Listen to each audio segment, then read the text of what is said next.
Hi, my name is Sandra Wu. I'm the Chief Administrative Officer and Executive Director at the Department of Medicine. I have invited one of my colleagues, Dr. Camille Monroe, to do this video chat with me today. She is the Director of Equity, Diversity and Inclusion at the department. She is a mom of 3. Dr. Monroe is going to talk to us about mental health and some of the available resources.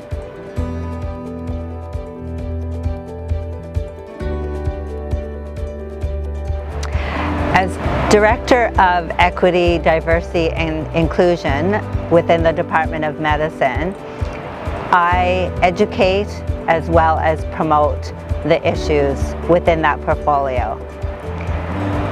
I also advocate for physicians, learners, all patients and their families. The goal is to promote inclusivity within our department, and that includes all people. No matter what their racial or cultural background, their gender, sexual orientation, age, religion, their abilities, or their disabilities, including mental and cognitive ones.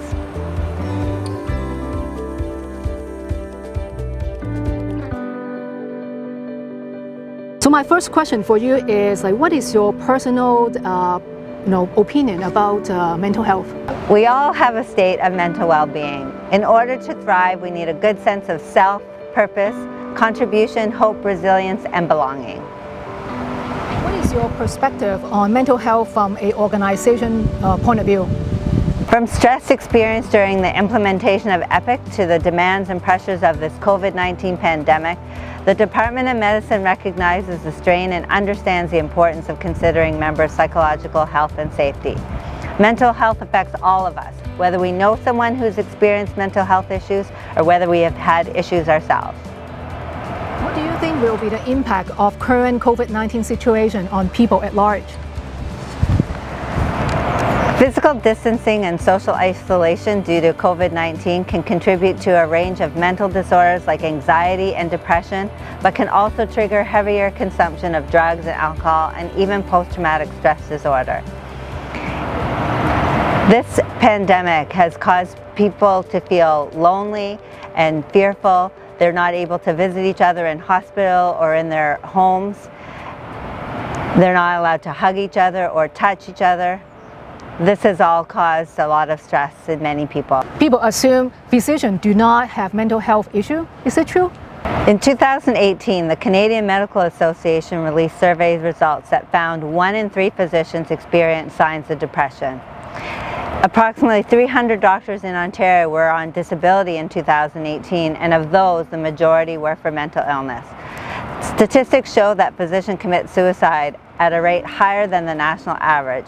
Male physicians die from suicide at a rate nearly twice that for other men. For female physicians, the risk is 2 to 3-fold higher. Yet, despite the widespread recognition of burnout and mental illness among physicians, a stigma still remains. Thank you, Dr. Monroe, for the information. A lot of people do not know about it. Is there a way that people can foster support for themselves and their loved one? There are 4 simple questions to check in to enable people to support themselves and other people. First, what are the triggers? Second, how do they show up?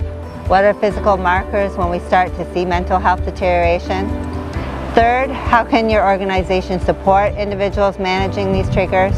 And fourth, how will individuals support themselves? We each have a responsibility. Is there any resources that can help people stay mentally healthy? There are many resources for physicians and learners, some from the Canadian Medical Association, the Ontario Medical Association, PARO. As well, it's important to stress that there have been pro bono services for frontline healthcare workers from the Canadian Psychological Association.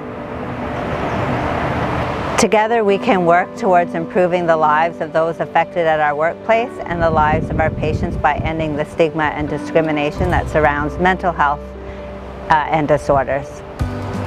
Thank you so much for the information you provide us today. This is really great.